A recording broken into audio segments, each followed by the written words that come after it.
El Señor esté con ustedes. Proclamación del Santo Evangelio según San Lucas.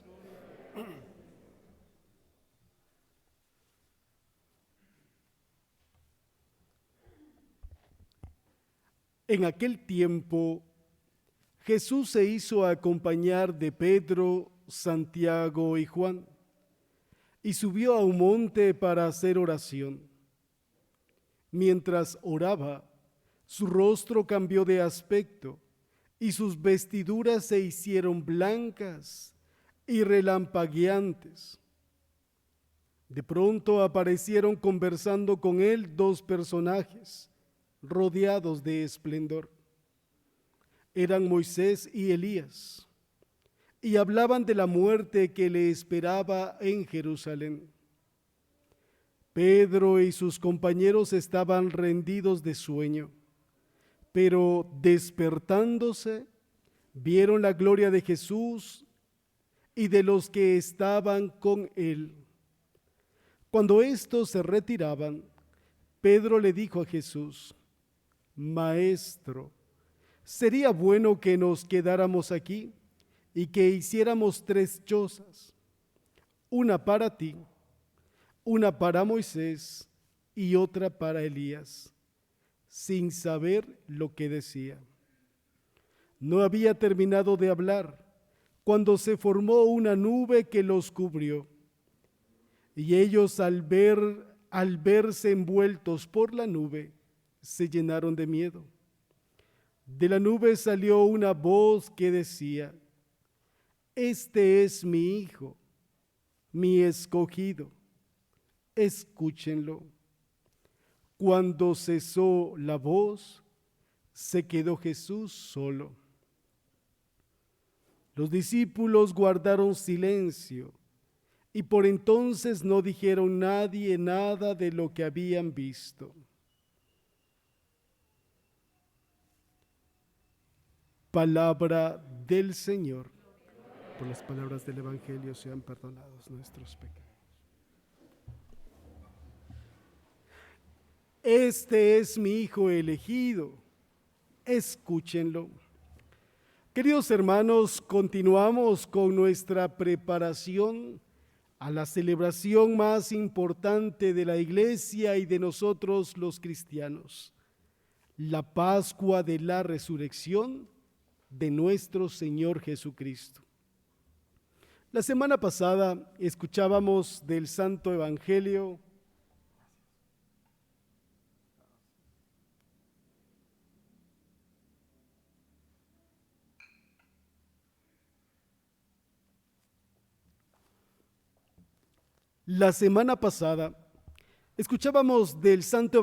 cómo Jesús se retiró al desierto para prepararse para iniciar su misión.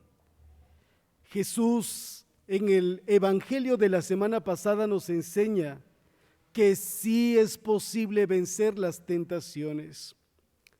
Cada domingo, antes de poder resguardar el Santísimo Sacramento, decimos unas palabras: que creemos en Jesucristo, que es verdadero Dios y verdadero hombre. La semana pasada conocíamos la humanidad de Jesús. Jesús tuvo hambre y fue tentado en su humanidad, pero supo resistir las pruebas. Hoy el Santo Evangelio, según San Lucas, nos presenta la divinidad de Jesús en la transfiguración, en esa teofanía. Teofanía significa manifestación de Dios a los hombres.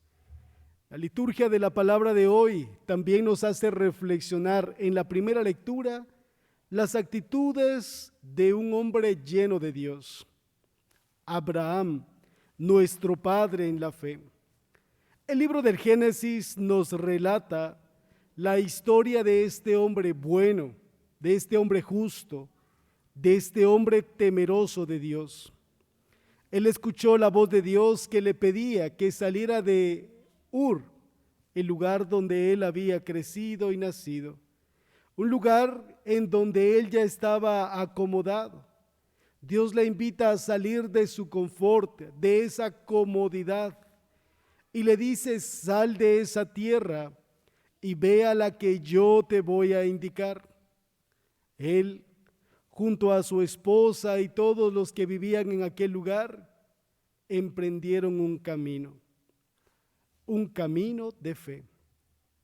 Muchas veces nosotros también nos podemos sentir ya realizados, satisfechos. Todo va marchando bien en nuestras vidas, en nuestra casa, en nuestro trabajo, en nuestra relación sentimental. Quizá tenemos un puesto estable, podemos cubrir todas las necesidades en casa, los pagos que tengo que hacer, y eso me hace estar tranquilo, me hace estar cómodo. Tengo lo que quiero, no me hace falta nada. Quizá algunos dirán: pero es que ya tengo muchos años de estar sirviendo aquí en la iglesia, le he entregado ya mi vida al Señor, ya no sé qué más debo hacer.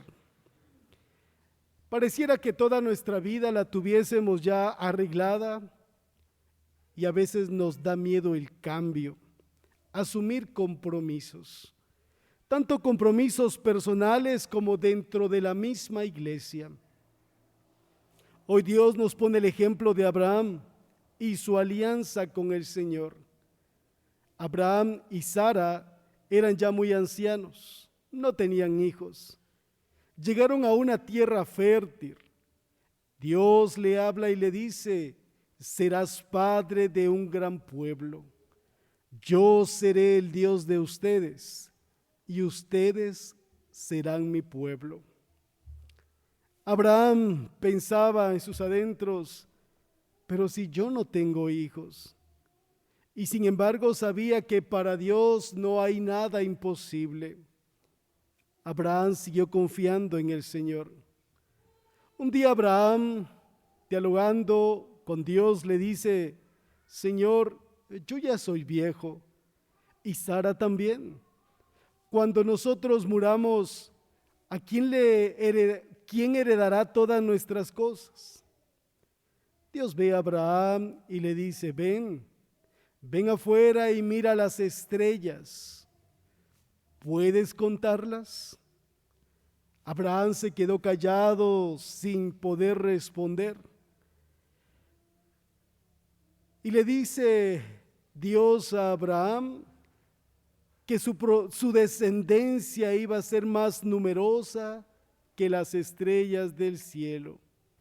Y aunque aquello parecía imposible, Abraham seguía confiando porque sabía que Dios estaba con él. Nosotros también hoy debemos tener esa misma fe de Abraham. Nuestros ojos pueden ver cosas imposibles, o a nuestros oídos a veces pueden llegar voces negativas o voces de derrota. No podrás hacerlo. Déjate vencer. Ya no lo intentes. Debemos de aprender a confiar en el Señor. Aquella bendición dada a Abraham por Dios, Dios también nos la da a nosotros.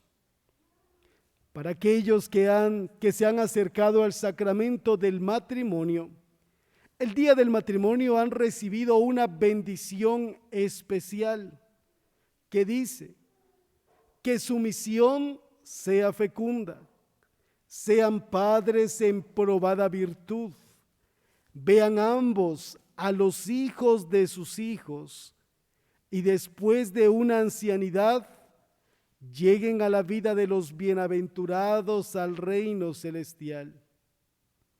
Esta es una promesa de Dios a cada uno de ustedes, matrimonios, esposos que están hoy aquí presentes y que han hecho esa alianza con Dios. No rompan esa alianza y sigan confiando en Él. En este segundo domingo del tiempo de Cuaresma, el Evangelio nos presenta la transfiguración de Jesús, un signo más de la presencia de Dios en medio de nosotros, donde Él se revela como verdadero Dios y verdaderamente hombre. A través de la persona de Jesús, Dios quiere revelarse tal cual es. Jesús es el rostro de la misericordia del Padre. San Pablo nos lo recuerda en Colosenses, cuando nos dice: Dios es la imagen, Jesucristo es la imagen visible de ese Dios invisible. Ese Dios se presenta en la persona de Jesús, cercano al triste, al enfermo, al abandonado. Dios en la persona de Jesús nos manifiesta su amor y en la transfiguración nos presenta su gloria, su majestad. En ese momento nos relata el Evangelio que se escucha una voz que decía: este es mi Hijo amado, mi predilecto, escúchenlo. Dios quiere hablarnos de muchas maneras a nosotros. Nos habla por medio de la Sagrada Escritura. Nos habla por medio de la liturgia de la palabra en cada Eucaristía en la que participamos. Y sobre todo Él se presenta vivo y real en la Sagrada Eucaristía.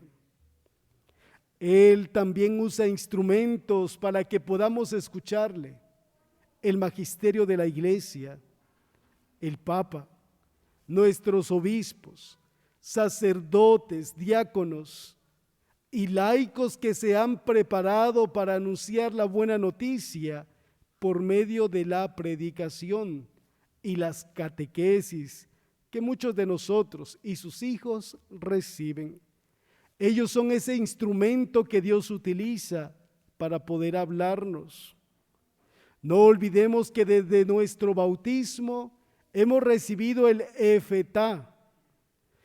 Se realiza una cruz en los labios y en los oídos del niño o del bautizado, en donde se le dice: el Señor Jesús, que hizo oír a los sordos y hablar a los mudos, te conceda a su tiempo escuchar su palabra y profesar la fe, para alabanza y gloria de su nombre.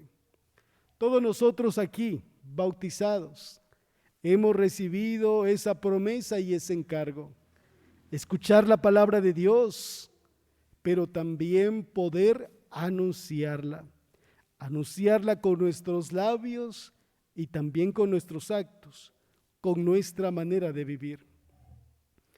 Pedro, Santiago y Juan fueron testigos de aquella manifestación divina. Nosotros también, al igual que ellos, somos testigos de la presencia de Dios en nuestras vidas. Estamos llamados a dar testimonio de lo vivido. Desde nuestra propia experiencia, anunciemos a Cristo y dejemos que su poder resplandezca en nuestra sociedad, que está alejada de Dios y sumergida en el pecado. Que nosotros anunciemos con nuestra alegría que en medio de nuestras preocupaciones, de nuestras debilidades, problemas, anunciemos a Cristo que Él es siempre fiel a sus promesas. La transfiguración de Jesús es una teofanía. Una teofanía, como decía al principio, es la manifestación de Dios a los hombres. Y es así como Dios quiso revelarse a los discípulos. Y también hoy y en cada Eucaristía, Dios quiere revelarse a cada uno de nosotros. Y se hace presente al momento de la consagración. Y es por eso que todos nosotros debemos de contemplar ese gran milagro de que el Señor se hace presente en medio de nosotros. Y es por eso que en el momento de la consagración nos ponemos de rodillas, porque creemos que Jesús se hace presente, que aquel pan y aquel vino se transforma en el cuerpo y la sangre de Cristo, que nos alimenta y que nos conforta. Y es por eso que también en estos últimos días o en este tiempo de pandemia, les hemos pedido que tengan cuidado al momento de recibir la Sagrada Comunión. Porque algunos, a veces sin saberlo, queriendo hacer algún acto de piedad, reciben la comunión, toman a Jesús, se persignan y la toman. Otros toman a Jesús, se van a sus lugares, lo guardan. Y lo que es peor, y espero que no pase y nunca nos pase, que algunos quieran llevarse a Jesús a su casa. No se puede. Jesús está presente entre nosotros. Y les recuerdo que su mano en ese momento se convierte en altar, en un lugar sagrado donde Jesús habita. El ministro, el sacerdote deposita a Jesús en sus manos. En ese momento inmediatamente debemos de consumir la Sagrada Comunión y hacernos uno con Cristo. Que esta fiesta de la transfiguración de Jesús, que se nos invita a celebrar en este segundo domingo de Cuaresma, sepamos reconocer la presencia de Jesús en nosotros. La presencia de Jesús vivo y real en la Sagrada Eucaristía, y que cada uno de nosotros nos hacemos uno con Él, por Cristo, con Él y en Él. Que al salir de cada Eucaristía salgamos llenos de alegría, salgamos dispuestos a manifestar esa santidad, ese amor, esa alegría, esa compasión con los más necesitados. Amén.